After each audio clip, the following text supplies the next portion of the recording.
Put you to work. I don't want to slow you down.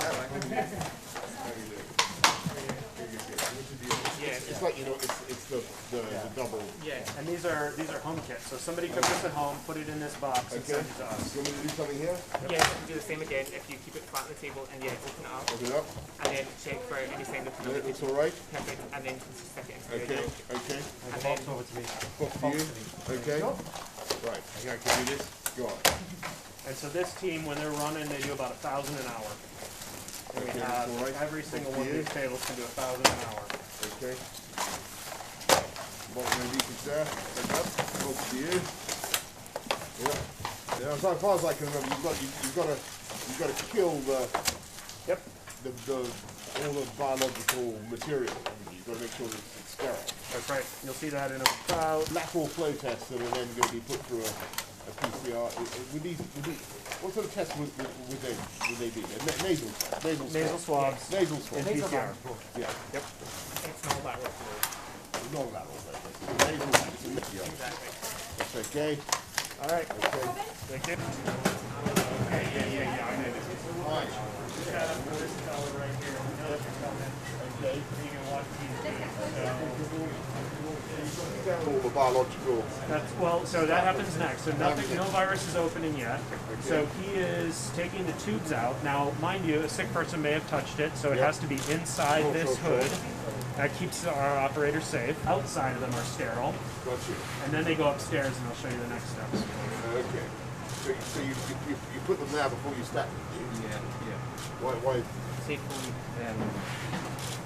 Make sure there's nothing wrong with them, no leaks, so they're all sprayed in the work on this, and we spray them with the ethanol. And it's also been touched by Yes, I see. Yeah. Hello. How you doing? Good morning. Good morning. Good morning. Look at that. You've done a lot. Unbelievable. You got to squirt that with ethanol. Yes, so put them on the rack and once we've got enough, we'll squirt them with it and let the beer dry in the rack as well. Okay, I got you. And then where do you put send the racks? Where do you send the? So they'll get tipped into boxes, Yep. usually with 2 racks, and then they'll get marked and they'll go upstairs, and that's where they start scanning the barcodes. Okay. these is one care home resident. Right. And then they'll stack these, and these will go up to the next step where we're going to go next. So these kind of color coded, so the red. Okay. There's some fluid in the bottom of each of these things. That's right. So a little bit of saline or some sort of media that makes the virus stable while in shipment. You don't want to destroy the virus. We do the testers.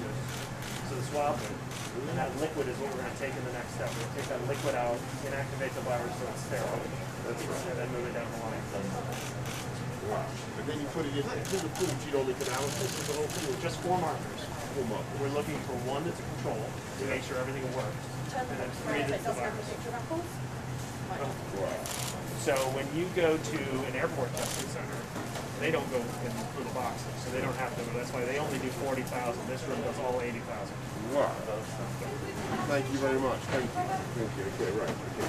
Thanks, everybody. Thank you.